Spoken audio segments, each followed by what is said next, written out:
In a 2007 study into how we assess group opinion, Weaver and colleagues found that hearing an opinion repeated 3 times by the same person in a group had almost exactly the same impact as hearing the same opinion expressed by 3 different people in a group. Weaver argues that we assess an opinion's popularity by how familiar it is to us, how many times we've heard it.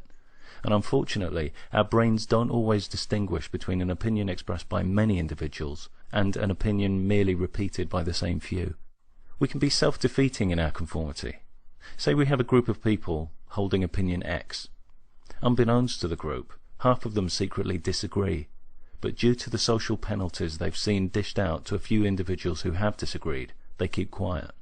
By conforming, we add to the statistics of groups we don't actually belong to, and perpetuate the idea of majorities who may not actually exist. Imagine if none of us conformed in that way, how that would change the social landscape. The more aware we are of our vulnerabilities to conform on any level, the better we're able to defend against it. It's easier to be skeptical towards groups we don't belong to, or that we've broken away from. But conformity really kicks in the groups we identify with. To get the support and acceptance we might seek from those groups, we can find ourselves giving up more than we bargained for in return. Being part of a group doesn't mean agreeing with every part of that group. We should always feel able to voice legitimate criticisms with any group, whether that's family, friends, social interest groups, whoever. When we stop feeling able to do that, we give those groups a status and authority that they don't deserve, and that they actually don't possess. If a group can't handle legitimate dissent, it's not a group I want to be part of. So I'm throwing open an invitation to consider some of the things we conceal about ourselves in order to conform.